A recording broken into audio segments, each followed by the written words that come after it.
መጀመሪያ ወደ ሱዳን ኤምባሲ ሄዳችሁ ሱዳን የመግቢያ ቪዛ ታወጣላችሁ።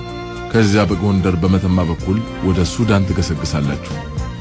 የሱዳን ሕዝብ ጥሩ ነው፣ ለስደተኞች ይራራል ይላሉ ጣሊያን የገቡት ብዙዎቹ ኢትዮጵያውያን ስደተኞች። እዚያ የታወቁ ሁለት አሸጋጋሪዎች አሉ። በአካል አታገኟቸውም። ስልካቸውን ከሀገር ሳትወጡ ይዛችሁ መሄድ አለባችሁ። አለበለዚያማ ጣሊያን የገባ ሰው ሊነግራችሁ ይገባል። አንዳች ሰዋራ ስፍራ ተደብቃችሁ በስልክ ታገኟቸውና የጉዞ ዋጋና ቀን ትነጋገራላችሁ። እነርሱም ገንዘቡን ይዛችሁ የምትመጡበትን ቦታና ቀን ይነግሯችኋል። በተባላችሁበት ሌሊት ቦታው ስትደርሱ እንደናንተ በቀጠሮ የመጡ ሌሎች ስደተኞችን ጨምረው በጭነት መኪና ወደ ሊቢያ ድንበር ትወሰዳላችሁ።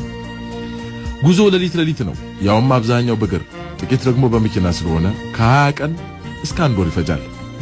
ሊቢያ ድንበር ስትደርሱ የሱዳን አሸጋጋሪዎች ለሊቢያ አሸጋጋሪዎች ያስረክቧችኋል። ዋጋ ተነጋግራችሁ አሁንም ጉዞ ትጀምራላችሁ። ግማሹን በእግር ግማሹን በፒካፕ መኪና።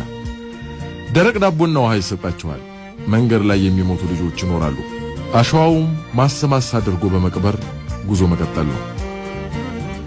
በእግር ወይም በመኪና ስትጓዝ በእንጨት የመስቀል ምልክት የተሰራበት ነገር ካየ እዚያ ቦታ አንድ አበሻ ስደተኛ ተቀብሯል ማለት ነው ብሎኛል ጣሊያን ያገኘሁት ልጅ። ሰው ከታመመ እንደ በሽታው መጠነኛ ከሆነ በድጋፍ ይሄዳል። ከባድ ከሆነ ግን ቁርጦ ገና ያስፈልገዋል።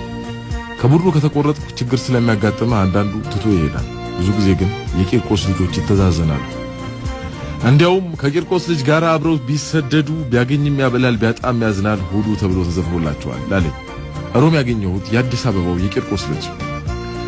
አዲስ አበባ ስለ ቂርቆስ ሰፈር ልጆች አያሌ አስገራሚና አስቂ ነገሮች ይሰማ ነበር። እዚህ ጣሊያን ደግሞ አገር ጉድ የሚያሰኝ ገድላቸውን መስማት ጀምሬያለሁ። ሊቢያ ስትገቡ የተቀበሏቸው አሸጋጋሪዎች ከትሪፖሊ አጠገብ የገጠር መንደር ውስጥ በተሰራ አዳራሽ አስገብተዋችሁ ይጠፋሉ። ከዚያ ሌሎች አሸጋጋሪዎች ደግሞ ይመጡና ትሪፖሊ ሩቅ ስለሆነ እንድንወስዳቸው $100 ክፈሉ ይሏቸዋል። ታዲያ የቂርቆስ ልጆች ምን አደረጉ መስላችሁ? የተወሰኑት ልጆች ሌሊት ተደብቀው ይወጡና እግራቸው ወደ አመራቸው ሲጓዙ ለካስ ትሪፖሊ ማለት ቅርብ ነው። ተመልሰው ይመጡና ሌሎች ልጆችን ነፃ ያወጣቸዋል። ከነሱ በኋላ ለሚመጡ ስደተኞች ደግሞ ግድግዳው ላይ በአማርኛ እንዲህ ብለው ይጽፋሉ፣ እንዳትሸወዱ ትሪፖሊ ቅርብ ነው፣ ብር ስጡን ቢሏችሁ አትስጡ፣ በዚህ አድርጋችሁ ጥፉ። ይሄ ማስታወቂያ አያሌ ስደተኞችን ታድጓቸዋል።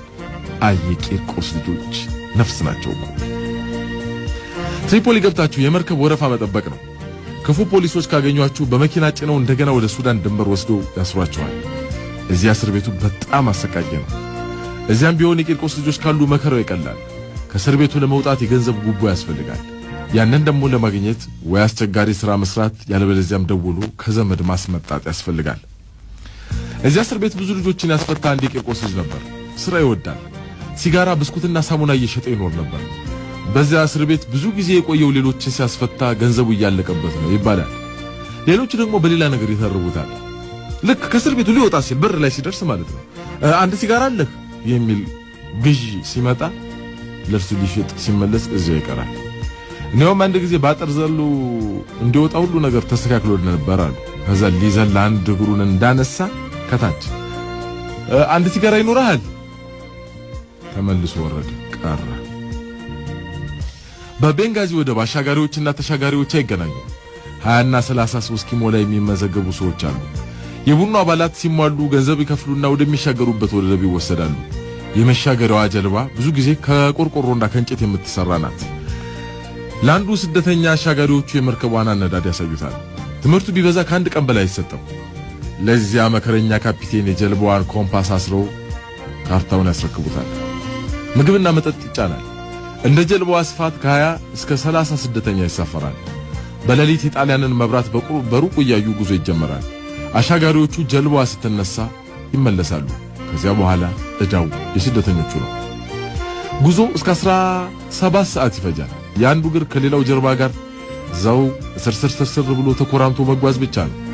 ሙቀቱና ተስፋ መቁረጡ አንዳንዶቹን ራሳቸውን ወደ ባህር እንዲጥሉ ያደርጋቸዋል። በተለይም መርከቡ መንገድ ከሳተ።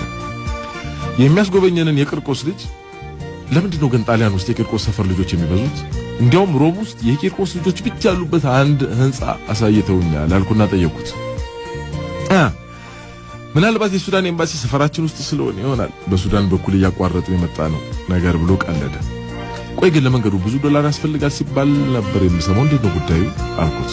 ቂርቆስ የደሃ ሰፈር ነው ብሎ ስማችንን ያጠፉት እኮ የቦሌ ልጆች ናቸው። በእናት እነሱ አውሮፕላን ሲያዩ ስለሚውሉ የገዙ እየመሰላቸው እኮ።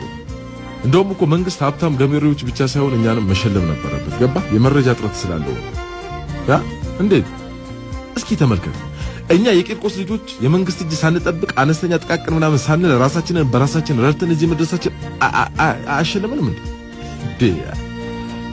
ሀብታም ገበሬዎች ራሳቸውን ቻሉ እንጂ የህዝብ ቁጥር እኮ አልቀነሱም። ገባ? እኛ ግን ራሳችንንም ቻልን፣ ከሀገር በመውጣታችን ደግሞ የህዝብ ቁጥር ቀነሰ። አየህ፣ ከዚህ በላይ ምን የሚያሸልም ነገር አለ? አየህ፣ እኛ እንደ ቦሌ ልጆች ጂኦግራፊን በቲቪ ሳይሆን በተግባር ነው የምንማረው። ገባ? ቀልደኛ ነበር። ደግሞ እኮ ይኸውልህ የአባቶቻችንን ደም የመለስን እኛ ብቻ ነን ቂርቆሶች። እንዴት? የምን ደም? ጣሊያን ባህር አቋርጦ ሀገራችንን ወረረ። እኛ ደግሞ የአባቶቻችንን ደም ለመበቀል ባህር አቋርጠን ሀገሩን ወረርነዋ። አንተ ቂርቆስ እኮ የጀግና ሰፈር ነው። እውነት ግን ቆይ ለምንድን ነው የቂርቆስ ልጆች ይዘው በዛችሁት? ምን መሰለህ ይህንን በረሃ ለማቋረጥ ከ2 እስከ 3 ወር ይፈጃል። ገባ? የገንዘብ የምግብ የውሃ ችግር አለ። ካልተዛዘንክ በቀር ይህንን በረሃ ልታልፍ አትችልም። እኛ ደግሞ ከልጅነታችን ተዛዝነን መኖር ለምደናል። ስለዚህ የተደጋገፍክ መጓዝ ነው። ያው እንግዲህ ባህር ኃይልም አየር ኃይልም እየመጣ ይቀጥላል። እንዴ የቀድሞ ወታደሮችም ይመጣሉ እንዴ? አይ እነርሱ እንኳን አይደሉም። በአውሮፕላን ጣሊያን የገባው ስደተኛ አየር ኃይል ይባላል። በባህር የገባው ደግሞ ባህር ኃይል ይባላል። ታዲያ አየር ኃይሉ ባህር ኃይሉን ይንቀዋል። ገባ እንዴ? ለምን? ያው መከፋፈል ለምዶብን ነዋ። አታይም? መንገድ ላይ እንኳን ጉስቁል ያለ አበሻ ካዩ ሰላም አይሉም። ጣሊያኖች እንደሆኑ አየር ኃይልም ሆንክ ባህር ኃይልም ሆንክ ሚኒስትር አደርጉ። ሁሉም ያው ሲኞራ ቤት ነው የሚሰራው። እንዴ ሲኞራ ቤት ነው ማለት ሰው ቤት ተቀጥሮ ነው የሚሰራው ለማለት ፈልጌ። እዚያ ብዙ አበሻ እንደዚያ ነው የሚሰራው። ያውም ለሴቶች እንጂ ለወንዶች ስራ አይገኝም። ድድ ስታሰጣ መዋል ነው ባክ። ግን ምን ላይ የኖርክ ድድ ታሰጣለህ? እዚያ አበሻ ከድንኳን ሰባሪነት ወደ ህንጻ ሰባሪነት ተሸጋግሯል ባክ። እንዴት ነው? ያንን ሁሉ በረሃ አቋርጠ ባህር ሰንጥቀ ጣሊያን ስትገባ ምንም ነገር አታገኝም። ገባ? ከምግብ በቀር ቤት እንኳን የሚሰጥ የለም። ለተወሰነ ጊዜ መጠለያ ውስጥ ያስገቡና በኋላ ሰርተ ብላ ያሰናብቷል። ያን ጊዜ ችግር ውስጥ ትወድቃለህ። አበሻ ታዲያ ይሰባሰብና በልዩ ልዩ ምክንያት የተዘጋ ህንጻ ይሰልላል። የተወሰነ ጊዜ ሁኔታውን ታይታይና 20-30 ሆነ በሩን ሰብረ ትገባለህ። ከዚያ ክፍሎቹን መከፋፈል። የህንጻውን ቤት እናስ ባለቤቶቹ በቃ ይላሉ። ፖሊስ ይመጣል፣ ግርግር ይፈጠራል። የሰው ልጅ ሜዳ ላይ ወድቆ እንዴት ህንጻ ተዘግቶ ይኖራል ብለህ ትከራከራለህ።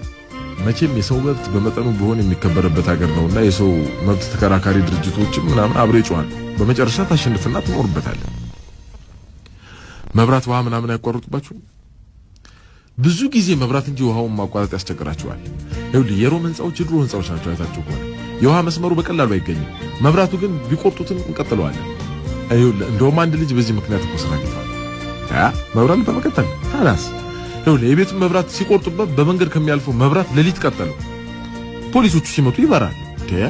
ሄደው ዋናው ማጥፊያ አለያዩት፣ ይበራል። አይተው ስለማያውቁ ግራ ገባቸው። በኋላ ከመንገዱ መብራት መቀጠሉን ሳዩ እንዴት ሊቀጠል እንደቻለ ማመን አልቻሉም። ትተውት ሄዱ። ፏ ብለናል ይወል ልጁም ታዲያ በዚህ ምክንያት ኤሌክትሪክ ሰራተኛ ሆኖ ቀረላል። ገርማል።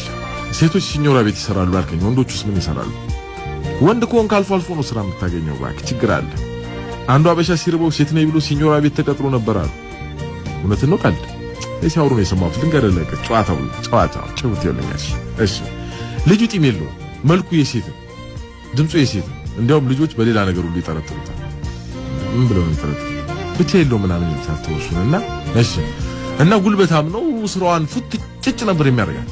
አንድ ቀን የሽንት ቤቱን በር ሳይዘጋው ረስቶት ቆሞ ሽንቱ ሲያንፎለፉል ክፍት ባለ ቤቱ ሲያዩ ቆሞ ፌንት ጠብ ማይበጅ ተብሎ ነፍሷ ደሞዟን ሳትቀበል ከቤት ወጣ ብን። በኋላ ግን እንደዚህ ያደረገው ስራ ስላጣ መሆኑን ሲኞራው ሲሰማ አድንቆ ካምፓኒ ውስጥ ቀጠረዋል። ይገርማል።